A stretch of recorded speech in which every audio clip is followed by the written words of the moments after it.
ಶಂಕರಂ ಶಂಕರಾಚಾರ್ಯಂ ಕೇಶವಂ ಬಾದರಾಯಣಂ ಸೂತ್ರಭಾಷ್ಯಕೃತೌ ವಂದೇ ಭಗವಂತೌ ಪುನಃ ಪುನಃ ಭಗವಂತೌ ಪುನಃ ಪುನಃ. ಶ್ರೀಮಚ್ಛಂಕರ ಭಗವತ್ಪಾದಾಚಾರ್ಯರ ಜಗದ್ಗುರು ಸಿದ್ಧಾರೂಢ ಮಹಾಸ್ವಾಮಿಗಳವರ ಜಗದ್ಗುರು ಭಾರತೀಯಪ್ಪಾಜಿಯವರ ಪವಿತ್ರ ಚರಣಾರವಿಂದಗಳಲ್ಲಿ ಅನಂತ ಕೋಟಿ ಶಿರಸಾಷ್ಟಾಂಗ ಪ್ರಣಾಮವನ್ನು ಸಲ್ಲಿಸುತ್ತೇನೆ. ಶ್ರವಣಾಪೇಕ್ಷ ತಮ್ಮೆಲ್ಲರಿಗೂ ಅನೇಕ ಶರಣಾರ್ಥಿಗಳು. ಬ್ರಹ್ಮಸೂತ್ರ 2ನೇ ಅಧ್ಯಾಯ 2ನೇ ಪಾದ 4ನೇ ಅಧಿಕರಣದೊಳಗ ಈಗ 26ನೇ ಸೂತ್ರದೊಳಗ ಮುಂದುವರೆದಿರ್ತಕ್ಕಂಥ ಭಾಷ್ಯದ ಭಾಗ. ತಸ್ಮಾತ್ ಅಸದ್ಭ್ಯಃ ಶಶವಿಷಾಣಾದಿಭ್ಯಃ ಸದುತ್ಪತ್ತ್ಯದರ್ಶನಾತ್ ಸದ್ಭ್ಯಶ್ಚ ಸುವರ್ಣಾದಿಭ್ಯಃ ಸದುತ್ಪತ್ತಿದರ್ಶನಾತ್ ಅನುಪಪನ್ನೋಯಂ ಅಭಾವಾತ್ ಭಾವೋತ್ಪತ್ತ್ಯಭ್ಯುಪಗಮಃ. ಇಲ್ಲಿ ಅಭಾವದಿಂದ ಭಾವದ ಉತ್ಪತ್ತಿ ಅನ್ನುವಂತಹದ್ದು ಇದು ಹೊಂದುವುದಿಲ್ಲ ಅನ್ನುವಂತಹದ್ದನ್ನ ಈಗ ಹೇಳಿಕ್ಕೆ ಹೊರಟಿದ್ದಾರೆ ಇವರು. ಇದ್ರ ಬಗ್ಗೆನೂ ಹಿಂದಿನೂ ಕೂಡ ಹೇಳಿದ್ದಾರೆ ಇವಾಗ್ರೆ. ಅದನ್ನೇ ಸ್ವಲ್ಪ ಮತ್ತೆ ವಿವರಣೆ ಕೊಡ್ತಾ ಇದ್ದಾರೆ. ಅದ್ರ ಉಪಸಂಹಾರ ಮಾಡ್ತಾರಂತ ಈಗ ಅದರದ್ದು. ಇಲ್ಲಿ ಅಭಾವ ಕಾರಣವಾದವನ್ನು ನಿರಾಕರಣೆ ಮಾಡ್ತಾ ಇದ್ದಾರೆ. ಅಭಾವದಿಂದ ಎಂದೂ ಭಾವದ ಉತ್ಪತ್ತಿ ಆಗಂಗಿಲ್ಲ ಅಂತ ಅದಕ್ಕೆ ಕಾರಣಗಳನ್ನ ಕೊಡ್ತಾ ಇದ್ದಾರೆ ಅವರು. ಅಸದ್ಭ್ಯ ಶಶ ವಿಷಾಣಾದಿಭ್ಯ. ಇಲ್ಲಿ ಶಶ ವಿಷಾಣ ಅಂತಂದ್ರೆ ಮೊಲದ ಕೊಂಬು ಅಂತ. ಅದು ಅಸತ್ತಾಗಿದೆ ಅಂತ. ಅಸತ್ ಅಂದ್ರೆ ಇಲ್ಲದ್ದು ಅಂತ. ಈ ಬಂಜೆ ಮಗ ಅಂತಾರ. ಸುಮ್ಮನೆ ಹೆಸರಿಗೆ ಅಷ್ಟೇ ಇರೋದು. ಬಂಜೆ ಮಗ ಅದಾನನ್ರಲ್ಲಿ ಇಲ್ಲ. ಮೊಲದ ಕೊಂಬು ಅನ್ನುವಂಥದ್ದು ಇಲ್ಲೇ ಇಲ್ಲ. ಸುಮ್ಮನೆ ಮೊಲದ ಕೊಂಬು ಅಂತ ಹೇಳ್ತಾರೆ. ಅದು ಅಭಾವ ಅಂತದು. ಅದು ಅಸತ್ತಾಗಿರತಕ್ಕಂತ ಯಾವೊಂದು ಮೊಲದ ಕೊಂಬು ಮೊದಲಾದವುಗಳಿಂದ ಅಂತ. ಶಶ ವಿಷಾಣ ಆದಿಭ್ಯ ಅಂತಂದ್ರೆ ಆದಿ ಅಂತಂದ್ರೆ ಇಲ್ಲಿ ಬಂಜೆ ಮಗನು ತಗೋಬಹುದು. ಗಗನ ಕುಸುಮ ಆಕಾಶದ ಹೂ ಅಂತಾರ. ಆಕಾಶದಲ್ಲಿ ಹೂ ಇರ್ಲಿಕ್ಕೆ ಸಂಭವಿಸೋದೇ ಇಲ್ಲ. ಆಕಾಶದಲ್ಲಿ ಹೂ ಎಲ್ಲಿ ಇರ್ತದ್ರಿ ಆಕಾಶದಾಗ? ಅವೆಲ್ಲ ಅಸತ್ ಪದಾರ್ಥಗಳು ಅಂತ. ಅದಕ್ಕೆ ನಾಸತೋ ವಿದ್ಯತೆ ಭಾವೋ ನಾಭಾವ ವಿದ್ಯತೆ ಸತಃ ಉಭಯೋರಪಿ ದೃಷ್ಟವಂತಹ ತ್ವನಯೋ ತತ್ವದರ್ಶಿಭಿಹಿ ಅಂತ ಭಗವದ್ಗೀತೆಯಲ್ಲಿ ಭಗವಂತ ಹೇಳ್ತಾನೆ ನೋಡ್ರಿ. ಅಸತಃ ಭಾವ ನ ವಿದ್ಯತೆ ಅಂತ. ಅಸದ್ ವಸ್ತುಗಳಿಗೆ ಇರುವಿಕೆ ಅನ್ನುವಂತಹದ್ದಿಲ್ಲ. ಅಸದ್ ವಸ್ತು ಅಂತಂದ್ರೆ ಇಲ್ಲಿ ಬಂಜೆ ಮಗ ಆಗಲಿ, ಮೊಲದ ಕೋಡಾಗಲಿ, ಆಕಾಶದ ಹೂ ಆಗಲಿ, ಇವು ಅಸತ್ ಪದಾರ್ಥಗಳು ಅಂತೀವು. ಅಸತ್ತು ಅಂತೀವು. ಇವುಗಳಿಗೆ ಇರುವಿಕೆ ಅನ್ನುವಂತಹದ್ದು ಇವು ತೋರ್ತಾವೇನು ಅಂತಂದ್ರೆ ಇಲ್ಲ ಅಂತ. ಅದಕ್ಕೆ ಯಾವುದು ಅಸತ್ತಾಗಿರ್ತದೋ ಅದಕ್ಕ ಭಾವ ಅನ್ನುವಂತಹದ್ದಿಲ್ಲ. ಸತಃ ಅಭಾವ ನ ವಿದ್ಯತೆ. ಯಾವುದು ಯಾವಾಗಲೂ ಇರುವಂತಹದ್ದು ಅದು ಎಂದೂ ಅಭಾವ ಆಗುವುದಿಲ್ಲ ಅಂತ. ಈಗ ಬ್ರಹ್ಮ ವಸ್ತು ಅನ್ನುವಂತಹದ್ದು ಅದು ಯಾವಾಗಲೂ ಭಾವವಾಗಿರ್ತಕ್ಕಂತ ವಸ್ತು. ಅದು ಇರುವ ವಸ್ತು ಅಂತದು ಬ್ರಹ್ಮ. ಈ ಕಾಲದಲ್ಲಿಯೂ ಕೂಡ ಅಬಾಧಿತವಾಗಿರುವಂತ ವಸ್ತು ಯಾವುದು ಅಂದ್ರೆ ಬ್ರಹ್ಮ. ಅದು ಎಂದೂ ಅಭಾವ ಆಗುವುದಿಲ್ಲ ಅಂತ ಅಂತ ಭಗವದ್ಗೀತೆಯಲ್ಲಿ ಭಗವಂತ ಹೇಳ್ಕೊಂಡು ಬಂದಿದ್ದಾನೆ ಈಗ ಅಲ್ಲಿ. ಹಂಗ ಇಲ್ಲಿ ಅಸದ್ದು ವಸ್ತು ಅಸತ್ತಾಗಿರ್ತಕ್ಕಂತ ಮೊಲದ ಕೋಡು ಮುಂತಾದವುಗಳಿಂದ ಸದುತ್ಪತ್ತಿ ಅದರ್ಶನಾತ್. ಅಲ್ಲಿ ಸದ್ವಸ್ತು ಅನ್ನುವಂತಹದ್ದು ಹುಟ್ಟುತ್ತದೆ ಅನ್ನುವಂತಹದ್ದು ನಮಗ ಲೋಕದಲ್ಲಿ ಎಲ್ಲಿ ನಾವು ನೋಡೇ ಇಲ್ಲ ಅಂತದನ್ನ. ನಮ್ಮ ಲೋಕದಲ್ಲಿ ಎಲ್ಲಾರು ಕಂಡೈತೇನ್ರಿ? ಮೊಲದ ಕೋಡು ತಗೊಂಡು ಬಂದು ಒಂದೇನೋ ಒಂದು ವಸ್ತು ತಯಾರು ಮಾಡಿದ್ರು ಅಂತ ಹೇಳಿ ಲೋಕದಲ್ಲಿ ಇಲ್ಲೇ ಏನಾರು ಐತಿ ಅಂತ ಕಂಡೇ ಇಲ್ಲಲ್ರಿ ನಾವೀಗ. ಯಾಕಂದ್ರೆ ಮೊಲದ ಕೋಡ್ ಇದ್ರಲ್ಲ, ಇದ್ರೆ ಅದರಿಂದ ಏನಾದ್ರೂ ಒಂದು ವಸ್ತು ತಯಾರು ಮಾಡ್ಕೋಬಹುದು. ಈಗ ಜಿಂಕೆ ಕೋಡುಗಳದಾವು. ಕೋಡ್ನಿಂದ ಏನಾದ್ರೂ ವಸ್ತುವನ್ನ ನಾವು ತಯಾರಿಸಬಹುದು. ಈಗ ಆನೆ ಹಲ್ಲ ಅಂತಾರಲ್ರಿ, ಆನೆ ಹಲ್ಲ ಅದ್ರಲಿಂದ ಏನೇನೋ ವಸ್ತು ತಯಾರು ಮಾಡ್ತಾರಲ್ರಿ ಇವಾಗ. ಹಂಗ ಇಲ್ಲಿ ಇಲ್ಲದೇ ಇರತಕ್ಕಂತ ಮೊಲದ ಕೋಡುಗಳಿಂದ ಒಂದು ಸದ್ವಸ್ತು ಅನ್ನುವಂತಹದ್ದು ಉತ್ಪತ್ತಿ ಆಗುವಂತಹದ್ದು ಲೋಕದಲ್ಲಿ ಎಲ್ಲಿಯೂ ಕೂಡ ಕಂಡು ಬಂದಿಲ್ಲ ಅಂತ. ಸದ್ಭ್ಯಶ್ಚ ಸುವರ್ಣಾದಿಭ್ಯ ಸದುತ್ಪತ್ತಿ ದರ್ಶನಾತ್. ಇಲ್ಲಿ ಬಂಗಾರ ಅನ್ನುವಂತಹದ್ದು ಅದು ಸದ್ವಸ್ತು ಅಂದ್ರೆ ಇರುವಂತ ವಸ್ತು ಅಂತ. ಇಲ್ಲಿ ತ್ರಿಕಾಲ ಬಾಧಿತ ಆ ಸತ್ ಅಂತ ತಿಳ್ಕೊಬಾರ್ದು ನಾವಿಲ್ಲಿ. ಇಲ್ಲಿ ಸತ್ತಿನಿಂದ ಸತ್ತು ಹುಟ್ಟುತ್ತದ ಅಂತಂದ್ರೆ ಇಲ್ಲಿ ವ್ಯಾವಹಾರಿಕವಾಗಿ ಹೇಳಿಕೊಂಡಿರ್ತಕ್ಕಂತ ಮಾತಂತ ಇದು. ವ್ಯಾವಹಾರಿಕವಾಗಿ ಇಲ್ಲಿ ಸತ್ ಅಂದ್ರೆ ಇರುವಂತ ವಸ್ತು ಅಂತ ಇಲ್ಲಿ ಹೇಳಿದಾರ. ಯಾಕಂದ್ರೆ ಇಲ್ಲಿ ಕಾರ್ಯ ಕಾರಣಕ್ಕಿಂತ ಭಿನ್ನ ಅಲ್ಲ ಅಂತ ಹೇಳಿ ಒಂದು ಪಾರಮಾರ್ಥವನ್ನ ಅದನ್ನ ತದನತ್ವ ಅಧಿಕರಣದಲ್ಲಿ ನಮಗೆ ತೋರಿಸಿಕೊಟ್ಟಾರ. ತದನ್ನತ್ವಂ ಆರಂಭಣ ಶಬ್ದಾದಿಭ್ಯ ಅಂತ ಹಿಂದೊಂದು ಸೂತ್ರ ಬಂದಿತ್ತಲ್ರಿ.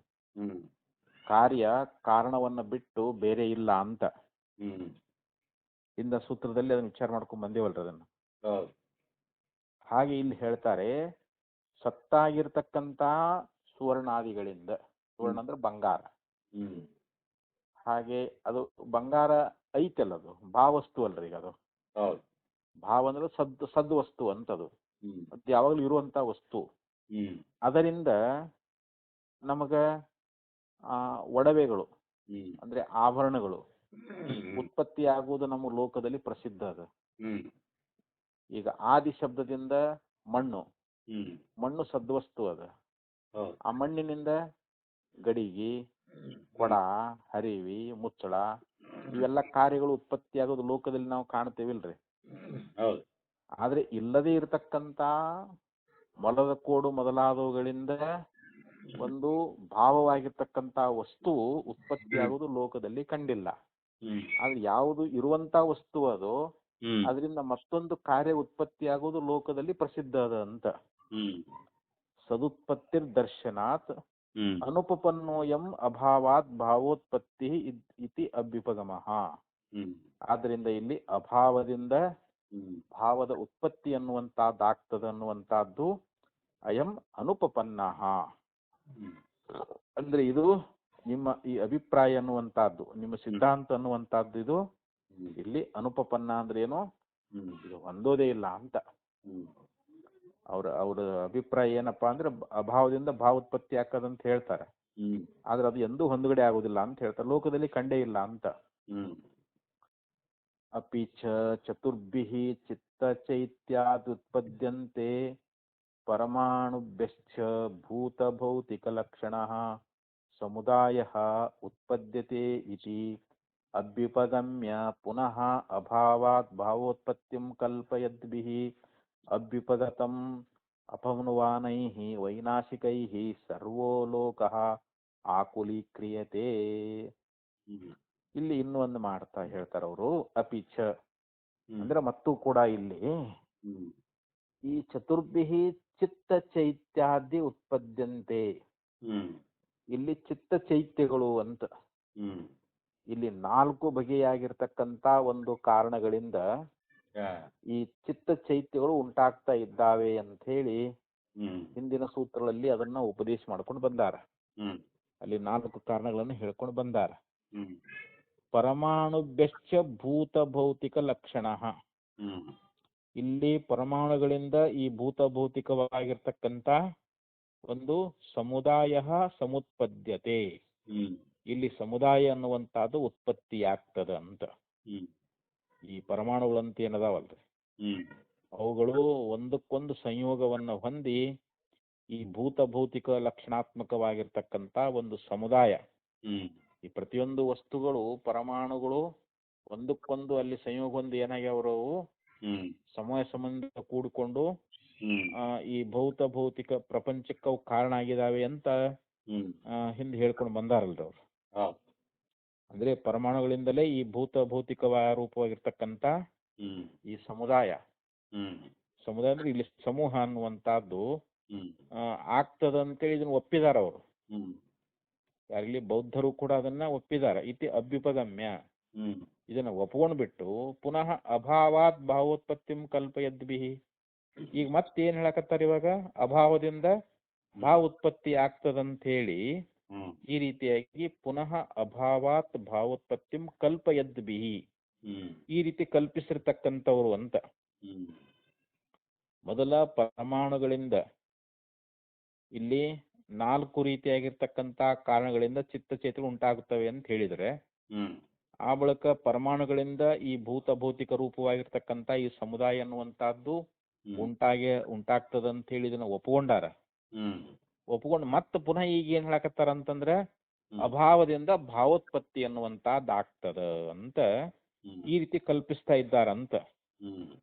ಅಂದ್ರೆ ಮೊದಲು ಒಪ್ಪಿಕೊಂಡಿರುವುದನ್ನ ಇಲ್ಲಿ ಅಲ್ಲಗಳಿತಾ ಇದ್ದಾರೆ. ಆ ಸಮುದಾಯ ಏನು ಪರಮಾಣುಗಳಿಂದ ಭೌತಿಕ ಸಮುದಾಯ ಉತ್ಪತ್ತಿ ಆಕತ್ತಂತ ಹೇಳಿ ಅದನ್ನು ಒಪ್ಪಿ ಮತ್ತ ಅದನ್ನ ನೇತಿಗಳಾಕತ್ತಾರ ಇವಾಗ.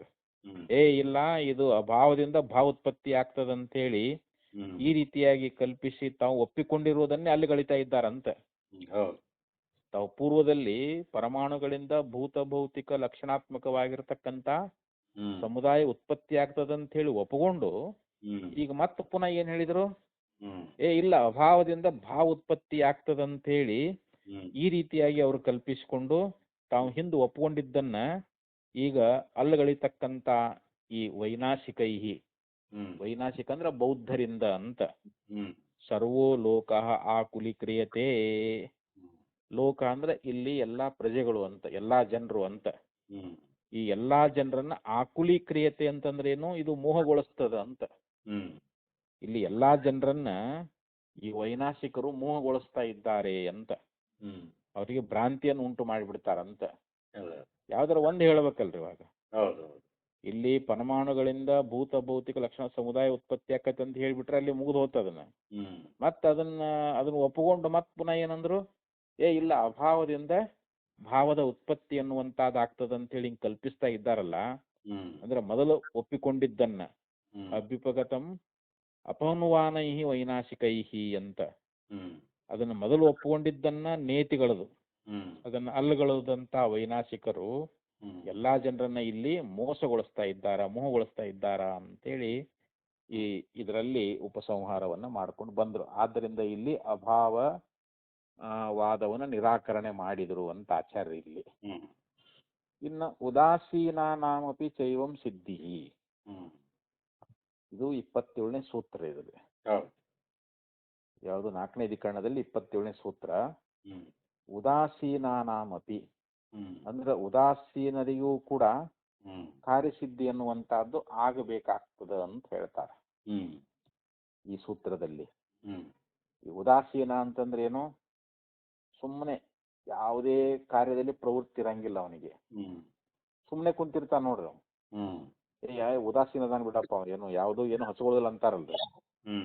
ಯಾವ್ದು ಕಾರ್ಯ ಯಾವ್ದು ಕೆಲಸ ಮಾಡಂಗಿಲ್ಲ ಅವ ಆಲಸಿ ಅಂತ ಹೇಳ್ತಾರಲ್ಲ, ಸೋಮಾರಿ ಅಂತಾರಲ್ರಿ. ಅಂತ ಉದಾಸೀನನಿಗೂ ಕೂಡ ಒಂದು ಕಾರ್ಯಸಿದ್ಧಿ ಆಗ್ಬೇಕಾಗ್ತದಂತ. ಯಾವಾಗ ಭಾವದಿಂದ ಭಾವ ಉತ್ಪತ್ತಿ ಆಗ್ತದಂತ ಒಪ್ಕೊಂಡ್ರ ಉದಾಸೀನನಿಗೂ ಕೂಡ ಕಾರ್ಯಸಿದ್ಧಿ ಆಗುವಂತ ಪ್ರಸಂಗ ಬರ್ತದ ಅಂತೇಳಿ ಈ ಸೂತ್ರದಲ್ಲಿ ಹೇಳಿ ಕತ್ತಿದಾರ ಅವರು. ಯದಿ ಚ ಅಭಾವಾತ್ ಭಾವೋತ್ಪತ್ತಿ ಅಭ್ಯುಪಗಮ್ಯೇತ. ಯದಿ ಅಂತಂದ್ರೆ ಒಂದು ವೇಳೆ ಅಂತ, ಅಭಾವಾತ್ ಭಾವೋತ್ಪತ್ತಿ. ಅಭಾವ ಅಂದ್ರೆ ಏನು ಇಲ್ಲದ್ದು ಅಂತ. ಏನೂ ಇಲ್ಲದೆ ಇರತಕ್ಕಂತ ಅಭಾವದಿಂದ ಭಾವೋತ್ಪತ್ತಿ ಅಂತಂದ್ರೆ ಅಲ್ಲಿ ಕಾರ್ಯ ಉತ್ಪತ್ತಿ ಆಗ್ತದ ಅಂತ. ಅಭಾವದಿಂದ ಒಂದು ಕಾರ್ಯ ಉತ್ಪತ್ತಿ, ಭಾವರೂಪವಾಗಿರ್ತಕ್ಕಂಥ ಕಾರ್ಯ ಉತ್ಪತ್ತಿ ಆಗ್ತದ ಅಂತೇಳಿ ಅಭ್ಯುಪಗಮ್ಯೇತ, ಅದನ್ನ ಒಪ್ಕೊಂಡ್ರ ಅಲ್ಲಿ ಅಭಾವದಿಂದಲೇ ಭಾವೋತ್ಪತ್ತಿ ಆಗ್ತದಂತ ಹೇಳಿ ಒಂದು ವೇಳೆ ನೀವು ಒಪ್ಕೊಂಡಿದ್ದಾದರೆ ಅಭ್ಯುಪಗಮ್ಯೇತ. ಏವಂ ಸತಿ ಉದಾಸೀನಾನಾಂ ಅನಿಹಮಾನಾನಾಂ ಅಪಿ ಜನಾನಾಂ ಅಭೀತ ಸಿದ್ಧಿ ಸ್ಯಾತ್. ಇಲ್ಲಿ ಉದಾಸೀನಾನಾಂ ಅಂದ್ರೆ ಉದಾಸೀನರಾಗಿರ್ತಕ್ಕಂಥವ್ರು ಅಂತ. ಅಂದ್ರೆ ಯಾವುದೊಂದು ಕೆಲಸವನ್ನ ಮಾಡಲಾರದೆ ಸುಮ್ಮನೆ ಉದಾಸೀನರಾಗಿರ್ತಾರ ನೋಡ್ರಿ ಅವ್ರು. ಅನಿಹಮಾನಾನಾಂ ಅಂತಂದ್ರೆ ಏನು, ಯಾವುದೇ ಕೆಲಸ ಕಾರ್ಯಗಳನ್ನ ಮಾಡದೆ ಸುಮ್ಮನೆ ಇರೋರು ಅಂತ. ಅವರಿಗೂ ಕೂಡ ಏನಾಗ್ತೈತಿ ಅಂತಂದ್ರೆ ಅಭಿಮತ ಸಿದ್ಧಿ ಸ್ಯಾತ್. ಅವರಿಗೆ ಏನೋ ಒಂದು ಇಷ್ಟಾರ್ಥ, ಒಂದು ಯಾವುದೋ ಒಂದು ವಸ್ತು ಅವರಿಗೆ ಬೇಕಾಗ್ಯದಂತ ತಿಳ್ಕೊಡ್ರಿ. ಅವ್ರು ಯಾವ ಕೆಲಸನೂ ಮಾಡ್ತಾ ಇಲ್ಲ, ಎಲ್ಲಾ ಕೆಲಸದಲ್ಲಿ ಉದಾಸೀನರದಾರ ಅವರು. ಅವರಲ್ಲಿ ಪ್ರಯತ್ನನೇ ಇಲ್ಲ. ಅಂಥ ಉದಾಸೀನರಿಗೂ ಕೂಡ ಮನಸ್ಸಿನಲ್ಲಿ ಯಾವುದೋ ಒಂದು ವಸ್ತುವಿನ ಇಚ್ಛಾ ಆಗ್ಯದ ಅಂತ ತಿಳ್ಕೊಡ್ರಿ ಅವ್ರಿಗೆ. ಒಂದು ಧನದ ಇಚ್ಛಾ ಆಗಿರಬಹುದು, ಅಥವಾ ಒಂದು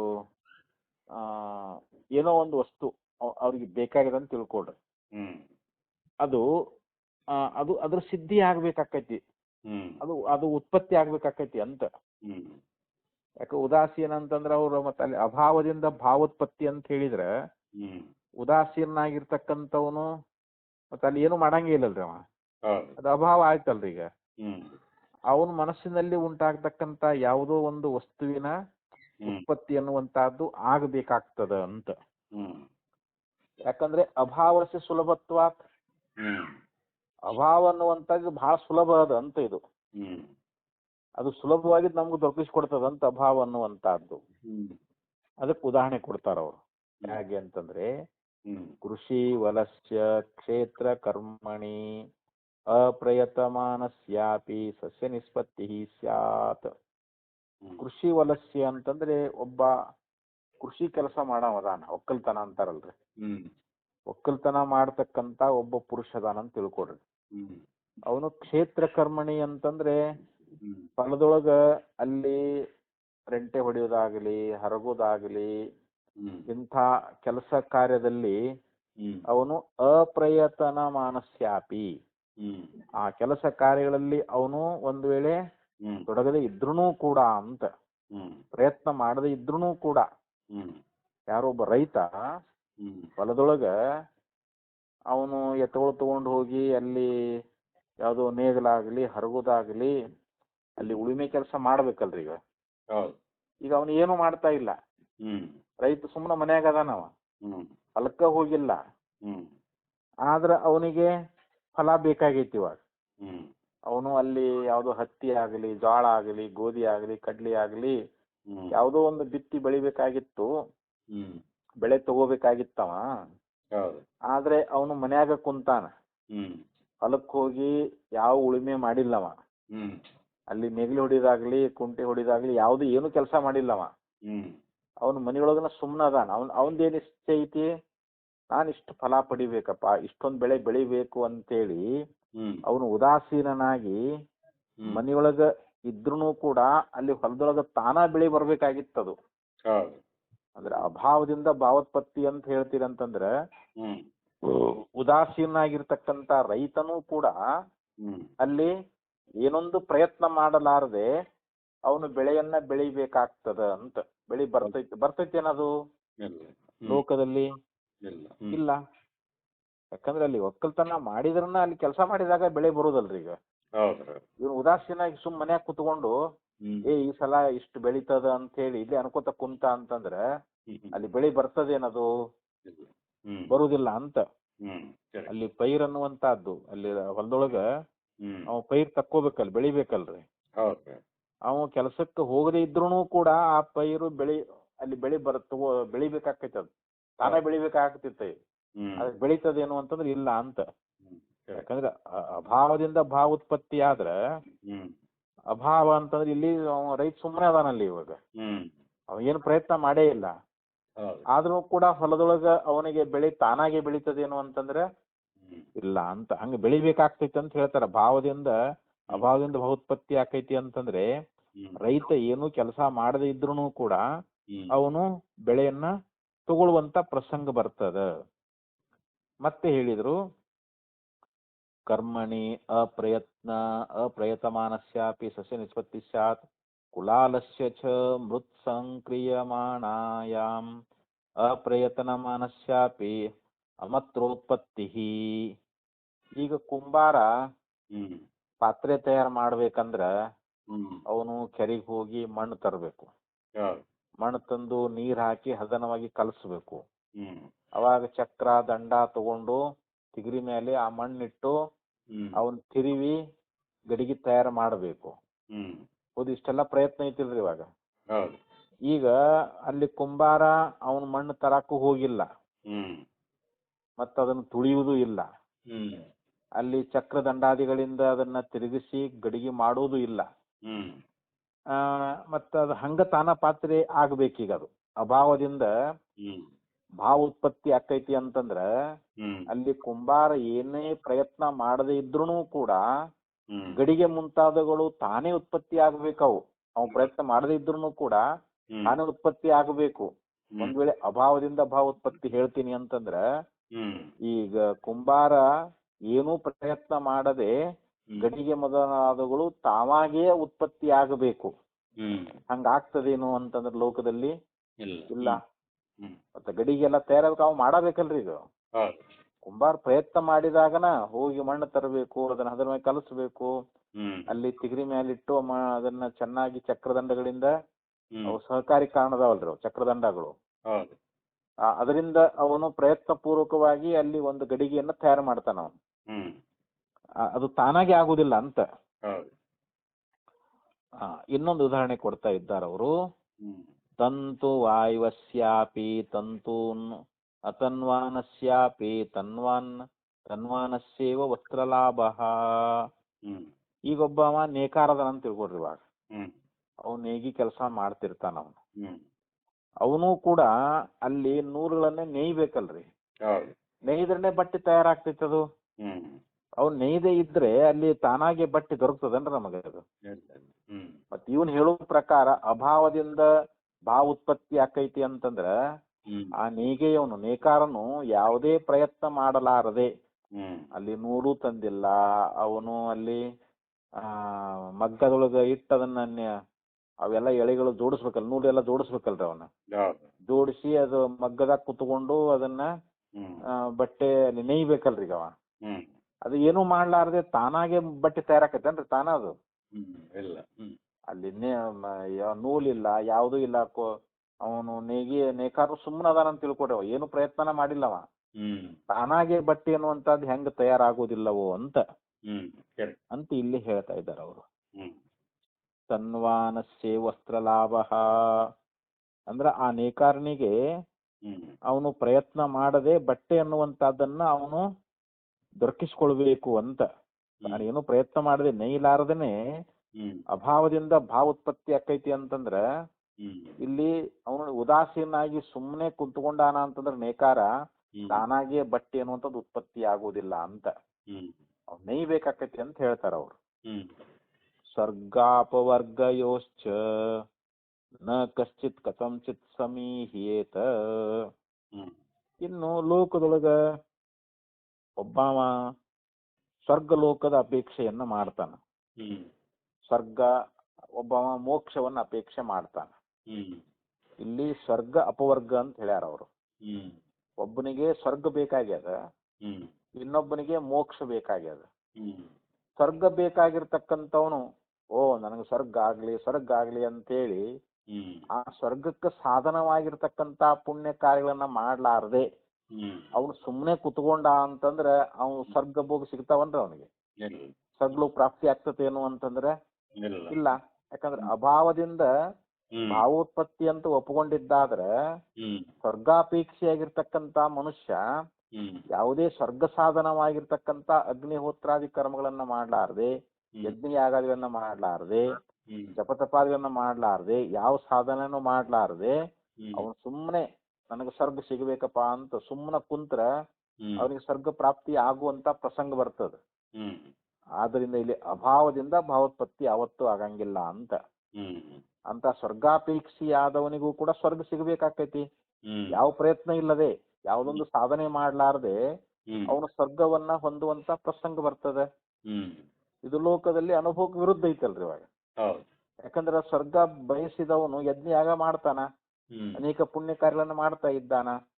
ಮತ್ತ ಇನ್ನೊಬ್ಬ ಅಪವರ್ಗ ಮೋಕ್ಷವನ್ನ ಬಯಸ್ತಕ್ಕಂತ ವ್ಯಕ್ತಿ ಅವನು ಗುರು ಸನ್ನಿಧಾನಕ್ಕೆ ಹೋಗ್ತಾನ, ಸೇವಾದಿಗಳನ್ನ ಮಾಡ್ತಾನ, ಶ್ರವಣ ನಿಧಿಧ್ಯಾಸನ ಮಾಡ್ತಾನ. ಅವಾಗ ಅವನಿಗೆ ಮೋಕ್ಷ ಪ್ರಾಪ್ತಿ ಆಗ್ತದ. ಈ ಮೋಕ್ಷವನ್ನ ಬಯಸಿ ಸುಮ್ನೆ ಹಂಗ ಕುಂತ ಅಂತ ತಿಳ್ಕೊಂಡ್ರಿ, ಯಾವ ಶಮದಮಾದಿ ಸಾಧನೆಗಳಿಲ್ಲ, ಶಾಸ್ತ್ರ ಶ್ರವಣ ಇಲ್ಲ, ಮನನ ಇಲ್ಲ, ನಿಧಿಧ್ಯಾಸನ ಇಲ್ಲ, ಅವನು ಏನೂ ಮಾಡ್ಲಾರ್ದೆ ತಾನಾಗೆ ಮೋಕ್ಷ ಪ್ರಾಪ್ತಿ ಆಗ್ತದೇನು ಅಂತಂದ್ರೆ ಆಗೋದಿಲ್ಲ ಅಂತ ಇಷ್ಟು ಹೇಳ್ಕೊಂಬಂದ್ರ ಅವರು. ಸ್ವರ್ಗ ಅಪವರ್ಗಯೋಶ್ಚ ನ ಕಶ್ಚಿತ್ ಕಥಂಚಿತ್ ಸಮೀಹೇತ. ಅಂದ್ರೆ ಅವನು ಯಾವುದೇ ರೀತಿಯಿಂದ ಆ ಸ್ವರ್ಗದ ಪ್ರಾಪ್ತಿಗೋಸ್ಕರವಾಗಿ ಅಥವಾ ಮೋಕ್ಷದ ಪ್ರಾಪ್ತಿಗೋಸ್ಕರವಾಗಿ ಅಲ್ಲಿ ಪ್ರಯತ್ನವನ್ನ ಮಾಡ್ಲಾರ್ದೆ ಹೋದಾನು ಅಂತವನು. ಯಾರು ಕೂಡ ಅದ್ರ ಬಗ್ಗೆ ಯಾರು ಪ್ರಯತ್ನ ಮಾಡಾಕನ ಹೋಗಂಗಿಲ್ಲ. ತಾನ ಸಿಕ್ಬಿಡ್ತೈತಲ್ರಿ, ಸ್ವರ್ಗನು ತಾನ ಸಿಗ್ತದ, ಮೋಕ್ಷನು ತಾನೇ ಸಿಗ್ತದ ಅಂತ ಹೇಳಿ ಯಾವ್ದೊಂದು ಪ್ರಯತ್ನವನ್ನ ಮಾಡ್ಲಾರ್ದೆ ಹೋಗುವಂತ ಪ್ರಸಂಗ ಬರ್ತದ ಅಂತ.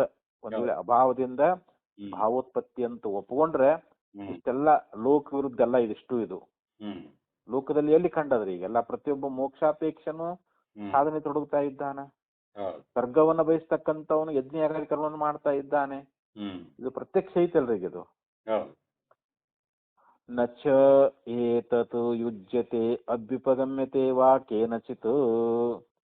ಆದ್ದರಿಂದ ಇದು ಯುಕ್ತವಾದದ್ದಲ್ಲ, ಯಾಕಂದ್ರೆ ಇದನ್ನ ಯಾವನು ಕೂಡ ಒಪ್ಪೋದಿಲ್ಲ ಅಂತ. ಈ ಉದಾಸೀನರಾದವರಿಗೆ ಕಾರ್ಯಸಿದ್ಧಿಯಾಗುವುದನ್ನ ಮತ್ತು ಯಾವ ಸಾಧನವನ್ನ ಮಾಡಲಾರದೆ ಸ್ವರ್ಗ ಮೋಕ್ಷಗಳು ದೊರೆಯಬಹುದು ಅನ್ನೋದನ್ನ ಯಾರು ಒಪ್ಪೋದಿಲ್ಲ ಅಂತ. ಇದನ್ನ ಉದಾಸೀನರಾದವರಿಗೆ ಕಾರ್ಯಸಿದ್ಧಿ ಆಕತ್ತೇನ್ರ? ಅವ್ರಿಗೆ ಕಾರ್ಯಸಿದ್ಧಿ ಆಗೋದೇ ಇಲ್ಲ ಅಂತ. ಯಾಕಂದ್ರೆ ನಾವ್ ಏನ ಸಾಧನ ಮಾಡ್ಬೇಕಾಗ್ತೈತಿ, ಸಾಧನ ಮಾಡ್ಲಾರ್ದೆ ನಮಗ ಸಿದ್ಧಿ ಆಗಂಗಿಲ್ಲ ಅಂತ. ಇಲ್ಲಿ ಸ್ವರ್ಗ ನಮಗ ಸಿದ್ಧಿ ಆಗಬೇಕು ಅಂತಂದ್ರೆ ಅದಕ್ಕೆ ಸಾಧನ ಯಾವ್ದ್ರೆ? ಯಜ್ಞಾದಿಗಳನ್ನ ಮಾಡುವುದು, ಹೋಮವನಾದಿಗಳನ್ನ ಮಾಡುವುದು, ದಾನ ಧರ್ಮಗಳನ್ನ ಮಾಡುವುದು. ಅದರಿಂದ ಪುಣ್ಯ ಪ್ರಾಪ್ತಿ ಆಕೈತೆ, ಅದ್ರಿಂದ ಸ್ವರ್ಗ ಪಡಿತಾನ. ಹಾಗೆ ಮೋಕ್ಷಾಪೇಕ್ಷೆಯಾಗಿರ್ತಕ್ಕಂಥವನು ಇಲ್ಲಿ ಶ್ರವಣ ಮನ ವಿಧ್ಯಾಸನ, ಗುರು ಸನ್ನಿಧಾನಕ್ಕೆ ಹೋಗುವುದು, ಇವೆಲ್ಲ ಸಾಧನೆಗಳು ಅದಾವಲ್ರಿ. ಇವುಗಳನ್ನ ಮಾಡಿದಾಗಲೇ ದೊರಕ್ತದಂತ. ತಸ್ಮಾದಪಿ ಅನುಪಪನ್ನೋಯಂ ಅಭಾವಾತ್ ಭಾವೋತ್ಪತ್ತ್ಯಭ್ಯುಪಗಮಃ. ಆದ್ದರಿಂದ ಇಲ್ಲಿ ಅಭಾವದಿಂದ ಭಾವ ಉಂಟಾಗ್ತದ ಅನ್ನುವಂತ ಅವರ ಒಂದು ಸಿದ್ಧಾಂತ ಅನ್ನುವಂತಹದ್ದು. ಅಭ್ಯುಪಗಮ ಅಂತಂದ್ರೆ ಅವರು ಒಪ್ಪಿಕೊಂಡಿದ್ದು ಅಂತ. ಇಲ್ಲಿ ಬೌದ್ಧ ಏನು ಒಪ್ಪಿಕೊಂಡಾರ? ಅಭಾವದಿಂದ ಭಾವ ಉತ್ಪತ್ತಿ ಆಕ್ಕದಂತೇನು ಒಪ್ಪಿಕೊಂಡಿದಾರಲ್ಲ, ಅದು ಇಲ್ಲಿ ಹೊಂದುವುದಿಲ್ಲ ಅಂತ. ಅಯುಕ್ತ ಅಂತಂದ್ರೆ ಏನದು? ಅದು ಸಂಭವಿಸುವುದೇ ಇಲ್ಲ ಅಂತ. ಈ ರೀತಿ ಇದನ್ನ ನಿರಾಕರಣೆ ಮಾಡ್ಕೊಂಡು ಬಂದ್ರು. ಈಗ 5ನೇ ಅಧಿಕರಣವನ್ನ ಇಲ್ಲಿ ಪ್ರಾರಂಭ ಮಾಡ್ತಾ ಇದ್ದಾರೆ. ಇದ್ರಾಗ ಎಷ್ಟಾಕೈತಿ ಅಷ್ಟು ನೋಡೋಣ. ಇದ್ರಾಗ್ರಿ ಬಹಳ ಐತಿ ಭಾಷ್ಯ ಇದ್ರೆ. ಈಗ 5ನೇ ಅಧಿಕರಣವನ್ನ ಪ್ರಾರಂಭ ಮಾಡ್ತಾ ಇದ್ದಾರೆ. ಈ 4ನೇ ಅಧಿಕರಣ ಮುಗಿತ್ರಿ ಇವಾಗ. ಈಗ ಅಭಾವಾಧಿಕರಣ. ನ ಅಭಾವ ಉಪಲಬ್ಧೇಹೇ. ಇಲ್ಲಿ 4 ಮಂದಿ ಬರ್ತಾರ. ಅವರು ಯಾರೇ ಬುದ್ಧನ ಶಿಷ್ಯರು 4 ಮಂದಿ. ಅವರು ಒಬ್ಬವ ಮಾಧ್ಯಮಿಕ, ಇನ್ನೊಬ್ಬವ ಯೋಗಾಚಾರ, ಸೌತ್ರಾಂತಿಕ, ವೈಭಾಷಿಕ ಅಂತ ಹೇಳಿ 4 ಮಂದಿ ಶಿಷ್ಯರದಾರ ಅದ್ರಾಗ. ಅದರಲ್ಲಿ ಈ ವೈಭಾಷಿಕನ ವಿಚಾರವನ್ನ ಹೇಳ್ತಾರ ಅವರು. ಅಲ್ಲಿ ಬಾಹ್ಯವಾಗಿರ್ತಕ್ಕಂಥ ಅರ್ಥ ಅಂದ್ರೆ ಬಾಹ್ಯದಲ್ಲಿ ವಿಷಯ ಅನ್ನುವಂತಹದ್ದು ಅದು ಅಭಾವಿಲ್ಲ ಅಂತ. ಬಾಹ್ಯಾರ್ಥಕ್ಕೆ ಅಭಾವಿಲ್ಲ, ಯಾಕಂದ್ರೆ ಅದು ಕಾಣ್ತದ ಅಂತೇಳಿ ಈ ಸೂತ್ರದಲ್ಲಿ ವ್ಯಾಸರು ಹೇಳಿಕ್ಕೆ ಹೊರಟಿದ್ದಾರೆ ಅವರು. ಮೊದಲು ಇಲ್ಲಿ ಪೂರ್ವ ಪಕ್ಷವನ್ನ, ಆ ವಿಜ್ಞಾನವಾದದ ವರ್ಣನೆಯನ್ನ ಮಾಡ್ತಾರೆ. ಆ ವಿಜ್ಞಾನವಾದ ಅನ್ನುವಂತಹದ್ದು ಅದು ಹೇಗಿದೆ ಅನ್ನೋದ್ರ ಬಗ್ಗೆ ಬೌದ್ಧರ ಒಂದು ಅಭಿಪ್ರಾಯ ಇಲ್ಲಿ. ಏವಂ ಬಾಹ್ಯಾರ್ಥವಾದಮಾಶ್ರಿತ್ಯ ಸಮುದಾಯ ಅಪ್ರಾಪ್ತ್ಯಾದಿಷು ದೂಷಣೇಷು ಉದ್ಭಾವಿತೇಷು ವಿಜ್ಞಾನವಾದಿ ಬೌದ್ಧಃ ಇದಾನಿಂ ಪ್ರತ್ಯವತಿಷ್ಠತೆ. ಏವಂ ಅಂತಂದ್ರೆ ಈ ಪ್ರಕಾರವಾಗಿ ಅಂತ. ಬಾಹ್ಯ ಅರ್ಥವಾದಮಾಶ್ರಿತ್ಯ. ಬಾಹ್ಯ ಅಂದ್ರೆ ಹೊರಗ ಅಂತ, ಅಂತರ್ ಅಂದ್ರೆ ಒಳಗ, ಅಂತ ಅಂದ್ರೆ ಒಳಗಂತಾರ, ಬಾಹ್ಯ ಅಂದ್ರೆ ಹೊರಗ. ಈಗ ನಮ್ಮ ಹೊರಗೆ ಏನೈತಲ್ಲ, ಆ ಹೊರಗಿರ್ತಕ್ಕಂಥ ಅರ್ಥ ಅಂದ್ರೆ ವಸ್ತುಗಳು ಅಂತ. ಆ ಹೊರಗಿನ ವಸ್ತುಗಳನ್ನ ಅಲ್ಲಿ ಆಶ್ರಯಿಸಿಕೊಂಡು, ಆಶ್ರಿತ್ಯ ಬಾಹ್ಯಾರ್ಥವಾದ ಆಶ್ರಿತ್ಯ, ಬಾಹ್ಯಾರ್ಥವಾದವನ್ನ ಆಶ್ರಯಿಸಿಕೊಂಡು ಸಮುದಾಯ ಅಪ್ರಾಪ್ತ್ಯಾದಿಷು, ಅಲ್ಲಿ ಸಮುದಾಯದ ಒಂದು ಅಪ್ರಾಪ್ತಿ ಅನ್ನುವಂತಹದ್ದು, ದೂಷಣೇಶು ಅಲ್ಲಿ ಒಂದು ದೋಷ ಅನ್ನುವಂತಹದ್ದನ್ನ ಉದ್ಭಾವಿತೇಷು ಅಂತ ಹೇಳ್ತಾರೆ. ಇಲ್ಲಿ ಬಾಹ್ಯಾರ್ಥವಾದವನ್ನ ಆಶ್ರಯ ಮಾಡಿಕೊಂಡು ಈ ಸಮುದಾಯದ ಒಂದು ಅಪ್ರಾಪ್ತಿಯೇ ಮೊದಲಾಗಿರ್ತಕ್ಕಂಥ ಯಾವ ದೂಷಣೇಶು ಅಂತಂದ್ರೆ ಏನು ದೋಷಗಳಂತ, ಅದನ್ನ ಉದ್ಭಾವಿತೇಷು ಅಂತ, ಅದನ್ನ ಉದ್ಭವ ಮಾಡಲಿಕ್ಕೆ, ಅದನ್ನ ಉತ್ಪತ್ತಿ ಮಾಡಲಿಕ್ಕೆ ವಿಜ್ಞಾನವಾದಿ ಬೌದ್ಧ, ಇಲ್ಲಿ ವಿಜ್ಞಾನವಾದಿಯಾಗಿರ್ತಕ್ಕಂಥ ಬೌದ್ಧ ಇದಾನಿಂ ಪ್ರತ್ಯವತಿಷ್ಠತೆ, ಇದಾನಿಂ ಅಂದ್ರೆ ಈ ಸದ್ಯ ಅಂತ, ಅಂದ್ರೆ ಈ ಸೂತ್ರದಲ್ಲಿ ಇತಿ ಪ್ರತ್ಯವತಿಷ್ಠತೆ ಅಂತ ಹೇಳ್ತಾ ಇದ್ದಾರೆ. ಅಂದ್ರೆ ಅವನು ಇಲ್ಲಿ ನಮಗ ಪೂರ್ವಪಕ್ಷಿಯಾಗಿ ಬಂದು ವಾದ ಮಾಡ್ತಾ ಇದ್ದಾನ ಅಂತ.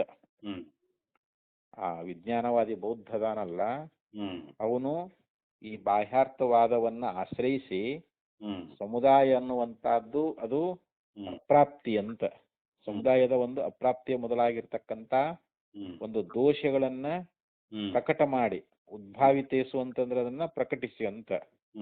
ವಿಜ್ಞಾನವಾದಿ ಬೌದ್ಧ ಇದಾನಿಂ ಪ್ರತ್ಯವತಿಷ್ಠತೆ, ಇಲ್ಲಿ ವಿಜ್ಞಾನವಾದಿಯಾಗಿರ್ತಕ್ಕಂಥ ಬೌದ್ಧನು ಈಗ ನಮಗ ಪ್ರತಿಪಕ್ಷವಾಗಿ ಅವನು ನಮಗ ಎದುರು ಯುದ್ಧಕ್ಕೆ ಬಂದಂಗ ಅಂತೀಗ, ಅದು ನಮ್ ಜೋಡಿ ಇದಕ್ಕೆ ವಾದ ಮಾಡಕ್ ಬಂದಂಗ ಅಂತ. ಕೇಶಾಂಚಿತ್ ಕಿಲ ವಿನೇಯಾನಾಂ ಬಾಹ್ಯೇ ವಸ್ತುನಿ ಅಭಿನಿವೇಶಂ ಆಲಕ್ಷ್ಯ ತದನುರೋಧೇನ ಬಾಹ್ಯಾರ್ಥವಾದ ಪ್ರಕ್ರಿಯಾ ಇಯಂ ವಿರಚಿತ. ಕೇಶಾಂಚಿತ್, ಕೇಶಾಂಚಿತ್ ಅಂದ್ರೆ ಕೆಲವರು ಅಂತ. ಈ ಬೌದ್ಧವಾದಿಯಾಗಿರ್ತಕ್ಕಂಥ ಯಾರು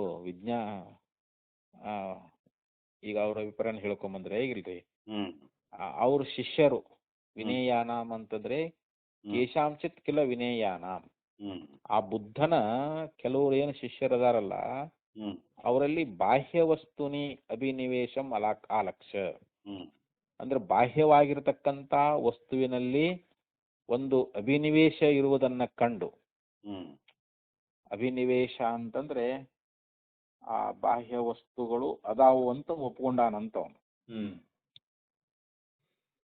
ಅದನ್ನ ಆಲಕ್ಷ್ಯ ಅಂತಂದ್ರೆ ಏನು, ಅದನ್ನ ಲಕ್ಷಿಸಿ ಅಂತ, ಅದನ್ನ ಅನುಸರಿಸಿ ಅಂತ.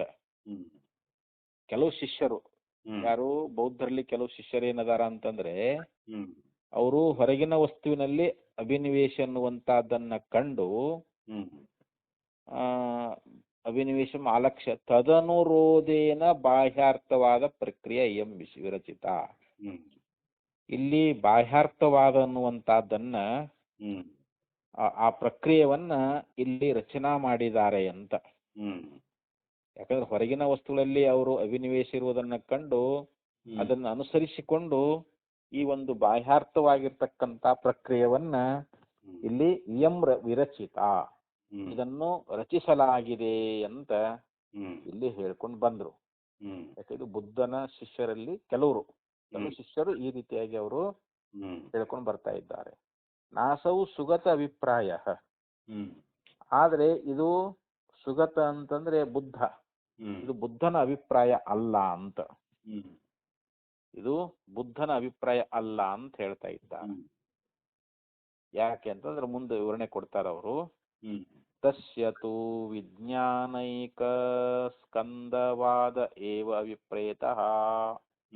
ತಸ್ಯ ಅಂತಂದ್ರೆ ಈ ಬುದ್ಧನಿಗೆ ಅಂತ, ಅವನಿಗೆ ಆ ಒಂದು ವಿಜ್ಞಾನ ಸ್ಕಂದ ಒಂದೇ ಅವನಿಗೆ ಒಂದು ಅದೇ ಪರಮಾರ್ಥ, ಅದೇ ಸತ್ಯ ಅನ್ನುವಂತ ವಾದವೇ ಅವನಿಗೆ ಅಭಿಪ್ರಾಯ ಉಳ್ಳದ್ದಾಗೈತಿ ಅಂತ. ತಸ್ಯತು ವಿಜ್ಞಾನೈಕ ಸ್ಕಂದವಾದ ಏವ, ಅಲ್ಲಿ ವಿಜ್ಞಾನೈಕ ಸ್ಕಂದ ಅನ್ನುವಂತಹದ್ದು, ವಿಜ್ಞಾನ ಸ್ಕಂದ ಅನ್ನುವಂತಹದ್ದು ಅದು ಒಂದೇ ಪರಮಾರ್ಥ ಅಂತಂದ್ರೆ ಏನ್ರಿ, ಅದೇ ಯಥಾರ್ಥವಾದದ್ದು ಅಂತ ಅನ್ನುವಂತ ಒಂದು ವಾದ ಅವರಿಗೆ ಅಭಿಪ್ರಾಯವಾಗೈತಿ. ಸ್ಕಂದ ಏವ ಅಭಿಪ್ರೇತಃ. ತಸ್ಮಿಂಶ್ಚ ವಿಜ್ಞಾನವಾದೆ ಬುದ್ಧ್ಯಾರೂಢೇನ ರೂಪೇಣ ಅಂತಸ್ಥ ಏವ ಪ್ರಮಾಣ ಪ್ರಮೇಯ ಫಲವ್ಯವಹಾರಃ ಸರ್ವಃ ಉಪಪದ್ಯತೆ. ತಸ್ಮಿಂಶ್ಚ ವಿಜ್ಞಾನವಾದೆ ಅಂದ್ರೆ ಆ ವಿಜ್ಞಾನವಾದದೊಳಗ ಅಂತ. ಅಲ್ಲೇನ ಸುಗತನ ಅಭಿಪ್ರಾಯ ಅನ್ನುವಂಥದ್ದು ಇಲ್ಲ ಅಂತ ಹೇಳಿದ್ರಲ್ಲ, ಅವನಿಗೆ ಆ ವಿಜ್ಞಾನ ಸ್ಕಂದ ಅನ್ನುವಂತಹದ್ದು ಅದು ಒಂದೇ ಪರಮಾರ್ಥ ಅನ್ನುವಂತ ವಾದ ವಿಪರೀತವಾಗೈತಿ ಅಂತ ಅದನ್ನು ಹೇಳ್ಕೊಂಡು ಬಂದ್ರಿ. ಈಗ ತಸ್ಮಿನ್ ವಿಜ್ಞಾನವಾದೆ ಅಂತಂದ್ರೆ ಏನು? ಆ ವಿಜ್ಞಾನವಾದದಲ್ಲಿ ಅಂತ, ಆ ವಿಜ್ಞಾನವಾದದಲ್ಲಿ ಬುದ್ಧಿ ಆರೂಢೇನ ರೂಪೇಣ, ಅಲ್ಲಿ ಬುದ್ಧ್ಯಾರೂಢವಾಗಿರ್ತಕ್ಕಂಥ ಒಂದು ರೂಪದಿಂದ ಅಂತ ಹೇಳ್ತಾರ ಅವರು. ಬುದ್ಧ್ಯಾರೂಢೇನ ರೂಪೇಣ, ಬುದ್ಧ್ಯಾರೂಢವಾಗಿರ್ತಕ್ಕಂಥ ರೂಪದಿಂದ ಅಂತಸ್ಥ ಏವ ಪ್ರಮಾಣ ಪ್ರಮೇಯ ವ್ಯವಹಾರ ಫಲ ವ್ಯವಹಾರ ಸರ್ವ ಉಪಪದ್ಯತೆ ಅಂತ ಹೇಳಿದ್ರಿ. ಇಲ್ಲಿ ಆ ವಿಜ್ಞಾನವಾದೊಳಗ ಅಲ್ಲಿ ಬುದ್ಧಿಯೊಳಗ ಆರೂಢವಾಗಿರ್ತಕ್ಕಂಥ ರೂಪದಿಂದ ಇಲ್ಲಿ ಎಲ್ಲಾ ರೀತಿಯಾಗಿರ್ತಕ್ಕಂಥ ಪ್ರಮಾಣ ಪ್ರಮೇಯ ಫಲ ವ್ಯವಹಾರ ಅನ್ನುವಂತಹದ್ದು ಇದು ಒಳಗಡೆನೆ ಅಂತಸ್ಥ ಏವ ಅಂತಂದ್ರೆ ಏನು? ಇದು ಒಳಗಡೆನೆ ಈ ವ್ಯವಹಾರ ಅನ್ನುವಂತಹದ್ದು ಹೊಂದುಗಡೆ ಆಗ್ತದ ಅಂತ ಹೇಳ್ತಾನ್ರಿ. ಪ್ರಮಾಣ ಪ್ರಮೇಯ ಫಲ ವ್ಯವಹಾರ ಅನ್ನುವಂತಹದ್ದು ಇದು ನಮ್ಮ ಬುದ್ಧ್ಯಾರೂಢವಾಗಿ ಅಂತ, ಬುದ್ಧಿಯೊಳಗ ಆ ಬುದ್ಧಿ ಅಂದ್ರೆ ಇದು ಅಂತ ಅಲ್ರಿ, ಒಳಗಿರುವಂತಹದ್ದಲ್ಲ ಬುದ್ಧಿ. ಬುದ್ಧಿ ಇನ್ನೊಬ್ರಿಗೆ ಕಾಣಂಗಿಲ್ರಿ ಅದು. ಅದಕ್ಕೆ ಆ ವಿಜ್ಞಾನವಾದದೊಳಗ ಬುದ್ಧ್ಯಾರೂಢವಾಗಿರ್ತಕ್ಕಂಥ ರೂಪದಿಂದ ಎಲ್ಲಾ ಪ್ರಮಾಣ ಪ್ರಮೇಯ ವ್ಯವಹಾರ ಅನ್ನುವಂತಹದ್ದು ಅದು ಒಳಗನ ಘಟಿಸ್ತದ ಅಂತದು. ಅಂತಹ ಅಂತಂದ್ರೆ ಏನು? ಒಳಗಡೆನೆ ಆ ವ್ಯವಹಾರ ಅನ್ನುವಂತಹದ್ದು ಹೊಂದುಗಡೆ ಆಗ್ತದ ಅಂತ. ಪ್ರಮಾಣ ಪ್ರಮೇಯ ಫಲ ವ್ಯವಹಾರ. ಪ್ರಮಾಣ ಅಂತಂದ್ರೆ ಕರಣ. ಈಗ ನಾವು ಒಂದು ಪುಸ್ತಕವನ್ನು ನೋಡ್ತೀವಿ ಅಂತ ತಿಳ್ಕೊಡ್ರಿ. ಇಲ್ಲಿ ಆ ಪುಸ್ತಕವನ್ನು ನೋಡ್ಲಿಕ್ಕೆ ಕರಣ ಯಾವುದು? ನಮ್ಮ ನೇತ್ರ. ಈಗ ನಮ್ಮ ಬುದ್ಧಿವೃತ್ತಿ ಅನ್ನುವಂತಹದ್ದು ನೇತ್ರದ್ವಾರ ಆ ಗ್ರಂಥಕ್ಕೆ ಹೋಗಿ ಸಂಯೋಗ ಆಕೈತೆ. ಸಂಯೋಗ ಆದಾಗ ಅಲ್ಲಿ ವಿಷಯ ಯಾವುದು, ಪ್ರಮೇಯ ಯಾವುದು ಅಂತಂದ್ರೆ ಗ್ರಂಥ. ಪ್ರಮಾಣ ಯಾವುದು ಅಂತಂದ್ರೆ ನಮ್ಮ ನೇತ್ರ, ಅಂದ್ರೆ ಅದು ಕರ್ಣ ಆಗ್ಯದಲ್ಲ, ಅಥವಾ ಬುದ್ಧಿವೃತ್ತಿ ಅಂತ ತಿಳ್ಕೊಡ್ರಿ. ನಮ್ಮ ವೃತ್ತಿ ಅದಲ್ಲ, ಮನೋವೃತ್ತಿ ಅಥವಾ ಬುದ್ಧಿವೃತ್ತಿ, ಅದು ಅಲ್ಲಿ ಪ್ರಮಾಣ ಅಂತ ತಿಳ್ಕೊಡ್ರಿ. ಅದು ಪ್ರಮೇಯ ಅಲ್ಲಿ ಗ್ರಂಥ ಆಗ್ಯದ, ವಿಷಯ ಅದು. ಇನ್ನ ಫಲ ಕೊನೆಯಲ್ಲಿ ನಮಗ ಇದು ಗ್ರಂಥ ಅಂತೇಳಿ ಆ ವಿಷಯದ ಜ್ಞಾನ ಆಗ್ತದ. ಇದಕ್ಕೆ ಫಲ ಅಂತ ಕರೀತಾರ. ಪ್ರಮಾಣ ಪ್ರಮೇಯ ಫಲ ಅಂತ. ಇದು ಒಳಗನೆ ಇದು ಈ ವ್ಯವಹಾರ ಘಟಿಸ್ತದ ಅಂತ ಹೇಳ್ತಾನ ನಾವು. ಯಾರು ವಿಜ್ಞಾನವಾದಿ ಏನದಾನಲ್ರಿ, ಅವನು ಈ ಪ್ರಮಾಣ ಪ್ರಮೇಯ ವ್ಯವಹಾರ ಅನ್ನುವಂತಹದ್ದು ಅಂತಸ್ಥ ಏವ ಅಂತ ಹೇಳಿದ್ರು. ಇದು ಒಳಗಡೆನೆ ಇದು ಹೊಂದುಗಡೆ ಆಗ್ತದ ಅಂತೇಳಿ ಈ ಪ್ರಕಾರವಾಗಿ ಅವನು ಉಪದೇಶ ಮಾಡ್ಕೊಂಡು ಬರ್ತಾ ಇದ್ದಾನ. ತಸ್ಮಿಂಶ್ಚ ವಿಜ್ಞಾನವಾದೇ ಬುದ್ಧ್ಯಾರೂಢೇನ ರೂಪೇಣ ಅಂತಸ್ಥ ಏವ ಪ್ರಮಾಣ ಪ್ರಮೇಯ ಫಲ ವ್ಯವಹಾರ ಸರ್ವೋಪದ್ಯತೆ. ಸತ್ಯಪಿ ಬಾಹ್ಯೇ ಅರ್ಥೇ ಬುದ್ಧ್ಯಾರೋಹಮಂತರೇಣ ಪ್ರಮಾಣಾದಿ ವ್ಯವಹಾರ ಅನವತಾರಾತ್. ಈಗ ಇನ್ನೂ ಒಂದು ಮಾತು ಹೇಳಿದವನು, ಸತ್ಯಪಿ ಬಾಹ್ಯೇ ಅರ್ಥೆ ಅಂದ್ರೆ ಬಾಹ್ಯ ಅರ್ಥೆ ಸತ್ಯಪಿ ಅಂತ. ಹೊರಗಿನ ಅರ್ಥ ಅಂದ್ರೆ ಏನು? ಇಲ್ಲಿ ವಸ್ತು ಅಂತ ತಿಳ್ಕೊಡ್ರಿ. ಇವಾಗ ಒಂದು ಹೊರಗಿನ ವಸ್ತು ಅನ್ನುವಂತಹದ್ದು ಸತ್ಯಪಿ ಅಂದ್ರೆ ಇದ್ರೂ ಕೂಡ ಹೊರಗೆ ಇಲ್ಲಿ ಸತ್ಯವಾಗಿರ್ತಕ್ಕಂತ ಒಂದು ವಸ್ತು ಅದು. ಈಗ ಯಾವುದೋ ಒಂದು ಗ್ರಂಥ ಇದೆ ಅಂತ ತಿಳ್ಕೊಡ್ರಿ. ಇವಾಗ ಬಾಹ್ಯ ಅರ್ಥೆ ಸತ್ಯಪಿ ಅಂತಂದ್ರೆ ಏನು? ಹೊರಗಿನ ವಿಷಯ ಅನ್ನುವಂತಹದ್ದು ಇದ್ದಾಗ್ಯಾದ್ರೂ ಕೂಡ ಬುದ್ಧ್ಯಾರೋಹಮಂತರೇಣ ಅಲ್ಲಿ ನಮ್ಮ ಬುದ್ಧಿವೃತ್ತಿ ಅನ್ನುವಂತಹದ್ದು ಅದು ಅಲ್ಲಿ ಸಂಬಂಧ ಆಗ್ಲಿಲ್ಲ ಅಂತಂದ್ರೆ, ಹೊರಗೇನೋ ವಸ್ತು ಅದ, ಗ್ರಂಥ ಅದ, ಅಥವಾ ಇನ್ನೊಂದು ಯಾವುದೋ ಒಂದು ಪ್ರಾಣಿ ಇದೆ, ಪಕ್ಷಿ ಏನೋ ಇದೆ ಅಂತ ತಿಳ್ಕೊಡ್ರಿ ನೀವು. ಅಲ್ಲಿ ಆ ವಸ್ತುವಿನ ಜ್ಞಾನ ನಮಗ ಆಗಬೇಕು ಅಂತಂದ್ರೆ ನಮ್ಮ ಬುದ್ಧಿವೃತ್ತಿ ನೇತ್ರದ್ವಾರ ಹೋಗಿ ಅದಕ್ಕೆ ಸಂಬಂಧ ಆಗ್ಬೇಕಲ್ರಿ. ಅದು ಸಂಬಂಧ ಆದಾಗಲೇ ಇದು ಗ್ರಂಥ, ಇದು ಪ್ರಾಣಿ, ಇದು ಪಕ್ಷಿ, ಇವನು ಮನುಷ್ಯ, ಇವಳು ಸ್ತ್ರೀ, ಮತ್ತೆ ಈ ಜ್ಞಾನ ಆಗಬೇಕಂತಂದ್ರೆ ನಮ್ಮ ಬುದ್ಧಿವೃತ್ತಿ ಅನ್ನುವಂತಹದ್ದು ಆ ವಿಷಯವನ್ನ ತಲುಪಬೇಕಲ್ರಿ. ಇವಾಗ ನೇತ್ರದ್ವಾರ ನಮ್ಮ ಬುದ್ಧಿವೃತ್ತಿ ಅಲ್ಲಿ ಸಂಬಂಧ ಆದಾಗ ಅಲ್ಲಿ ತೂಲಾವಿದ್ಯೆ ಮೂಲಾವಿದ್ಯೆ ಅಂತ ಬರ್ತದೆ. ಇದು ಅದ್ವೈತ ಶಾಸ್ತ್ರದೊಳಗೆ ಬರ್ತೈತೆ. ಅದು ಅವ್ರ ಅಭಿಪ್ರಾಯ ಅಲ್ರಿ ಅದು. ಅದ್ವೈತ ಸಿದ್ಧಾಂತ ಪ್ರಕಾರ ಅಲ್ಲಿ ತೂಲಾ ವಿದ್ಯೆ ಮೂಲ ವಿದ್ಯೆ ಅಂತ ಎರಡು ಅವಿದ್ಯೆಗಳ ಆವರಣ ಆಗ್ಯಾವ್ರಿ. ಇದು ವೇದಾಂತ ಪ್ರಕಾರ ಹೇಳಕತ್ತೀನಿ ನಾನು ಈಗ. ಈಗ ನಮ್ಮ ಬುದ್ಧಿ ವೃತ್ತಿ ಅನ್ನುವಂಥದ್ದು ನೇತ್ರದ್ವಾರ ಆ ವಿಷಯ ದೇಶಕ್ಕೆ ಹೋಯಿತು ಅಂತಂದ್ರೆ ಅಲ್ಲಿ ತೂಲಾ ವಿದ್ಯೆ ನಿವೃತ್ತಿ ಆಗಬೇಕದು. ತೂಲಾವೃತ್ತಿ ನಿವೃತ್ತಿ ಆದಾಗ ಅಲ್ಲಿ ಅಂದ್ರೆ ಅದನ್ನ ಆವರಣ ಮಾಡಿರ್ತಕ್ಕಂಥ ಅವಿದ್ಯೆ ಅಂತದು ತೂಲಾವಿದ್ಯೆ. ಅದು ಯಾವಾಗ ನಷ್ಟ ಆಗಿ ಹೋಗ್ತದೆ, ಭಂಗ ಆಗಿ ಹೋಗ್ತದೆ, ಅವಾಗ ಅಯಂ ಘಟಃ, ಓ ಇದು ಕೊಡ, ಅಯಂ ಗ್ರಂಥಃ, ಓ ಇದು ಗ್ರಂಥ ಅಂತ ಹೇಳಿ ನಮಗಲ್ಲಿ ಆ ವಸ್ತುವಿನ ಜ್ಞಾನ ಆಗ್ತದ ಅಂತ. ಆ ತೂಲಾವರಣ ನಿವೃತ್ತಿ ಆಗಲಿಲ್ಲ ಅಂತಂದ್ರೆ ಆ ವಸ್ತುವಿನ ಜ್ಞಾನವೇ ಆಗುದಿಲ್ಲ ಅಂತ ಹೇಳ್ತಾರ. ನಮ್ಮ ಬುದ್ಧಿ ವೃತ್ತಿ ಅಲ್ಲಿ ನೇತ್ರೇಂದ್ರಿಯ ದ್ವಾರ ಆ ವಿಷಯ ದೇಶವನ್ನ ತಲುಪಲಿಲ್ಲ ಅಂತಂದ್ರೆ ಆ ವಸ್ತುವಿನ ಅರಿವು ನಮಗ ಆಗೋದಿಲ್ಲ ಅಂತ ಹೇಳ್ತಾ ಇದ್ದಾರೆ. ಅದಕ್ಕೆ ಇಲ್ಲಿ ಹೊರಗಿರ್ತಕ್ಕಂಥ ವಸ್ತು ಅನ್ನುವಂತಹದ್ದು ಬಾಹ್ಯ ಅರ್ಥೆ ಸತ್ಯಪಿ ಅಂದ್ರೆ ಬಾಹ್ಯವಾಗಿರ್ತಕ್ಕಂಥ ವಿಷಯ ಅನ್ನುವಂತಹದ್ದು ಸತ್ಯಪಿ ಅಂದ್ರೆ ಏನು, ಇದ್ದಾಗ್ಯಾದ್ರೂ ಕೂಡ ಬುದ್ಧ್ಯಾರೋಹಮಂತರೇಣ ಇಲ್ಲಿ ಬುದ್ಧಿಯಲ್ಲಿ ಆರೋಹವಾಗಿರ್ತಕ್ಕಂಥದ್ದು ಅಂದ್ರೆ ಬುದ್ಧಿ ವೃತ್ತಿ ಅಂತ ನಾವು ಇಲ್ಲಿ ಅರ್ಥ ಮಾಡ್ಕೋಬೇಕೀಗ. ಅದು ಬುದ್ಧಿಗೆ ನಮಗದು ಸಂಬಂಧ ಆಗ್ಲಿಲ್ಲ ಅಂತಂದ್ರ ಪ್ರಮಾಣಾದಿ ವ್ಯವಹಾರ ಅನಾವತಾರಾತ್ ಅಲ್ಲಿ ಪ್ರಮಾಣವೇ ಉಂಟಾಗಿರ್ತಕ್ಕಂಥ ವ್ಯವಹಾರ ಅಲ್ಲಿ ಅದು ಬರೋದೇ ಇಲ್ಲ ಅಂತಲ್ಲಿ. ಅಲ್ಲಿ ಪ್ರಮಾಣ ಪ್ರಮೇಯ ಪ್ರಮಾತೃ ಅಂತ ಏನಲ್ಲ. ಪ್ರಮಾತೃ ಅಂದ್ರೆ ಇಲ್ಲಿ ಜೀವ, ಪ್ರಮಾಣ ಅಂತ ನಮ್ಮ ಬುದ್ಧಿ ವೃತ್ತಿ, ಪ್ರಮೇಯ ಅಂದ್ರೆ ಆ ವಸ್ತು ಹೊರಗಿರ್ತಕ್ಕಂಥ ವಸ್ತು ಅಂತ. ಈ ವ್ಯವಹಾರ ನಡಿಬೇಕು ಅಂತಂದ್ರೆ ಆ ಬುದ್ಧಿ ಗಾಢವ ನಿದ್ರೆ ಇದೆ, ಅಲ್ಲಿ ಒಳಗೆ ಜೀವ ಅದಾನ, ಜ್ಞಾತೃ ಅದಾನ. ಆದ್ರೆ ಇಲ್ಲಿ ಪ್ರಮಾಣ ಹೊರಗೆ ವಸ್ತುನು ಅದ. ಆ ಗಾಢವ ನಿದ್ರೆಯಲ್ಲಿ ಇರ್ತಕ್ಕಂಥವನು ಬುದ್ಧಿ ವೃತ್ತಿ ಅನ್ನುವಂಥದ್ದು ಅಲ್ಲಿ ಸಂಬಂಧ ಆಗಿಲ್ಲ. ನೇತ್ರದ್ವಾರ ಆ ವಿಷಯ ದೇಶವನ್ನು ತಲುಪಿದ್ರೆ ಅವಾಗ ಇದು ಇಂಥ ಗ್ರಂಥ ಅಂತ ಜ್ಞಾನ ಆಕೈತಿ ಇವಾಗ. ಆದ್ರೆ ಬುದ್ಧಿ ವೃತ್ತಿ ಅದು ನಿಂತು ಹೋದಾಗ, ಅದು ತನ್ನ ಕೆಲಸವನ್ನ ಮಾಡದೇ ಇದ್ದಾಗ ಆ ವಸ್ತುವಿನ ಜ್ಞಾನ ನಮಗ ಆಗೋದಿಲ್ಲ ಅಂತ. ಅದಕ್ಕೆ ಇಲ್ಲಿ ಅವನು ಬಾಹ್ಯೇ ಅರ್ಥೇ ಬಾಹ್ಯ ಅರ್ಥೇ ಸತ್ಯಪಿ ಬಾಹ್ಯವಾಗಿರ್ತಕ್ಕಂಥ ವಿಷಯಗಳು ಇದ್ದಾಗ್ಯಾದ್ರೂ ಕೂಡ ಬುದ್ಧ್ಯಾರೋಮಂತರೇಣ ಅಲ್ಲಿ ಬುದ್ಧಿಗೆ ಆ ವಸ್ತು ಅನ್ನುವಂತಹದ್ದು ನಮಗೆ ಸಂಬಂಧ ಆಗಲಿಲ್ಲ ಅಂತಂದ್ರೆ ಅವಾಗಲ್ಲಿ ಪ್ರಮಾಣಾದಿ ವ್ಯವಹಾರ ಅನಾವತಾರಾತ್ ಅಲ್ಲಿ ಪ್ರಮಾಣಾದಿ ವ್ಯವಹಾರಗಳು ಅವು ಸಂಭವಿಸುವುದೇ ಇಲ್ಲ ಅಂತ ಹೇಳಿದ್ರು.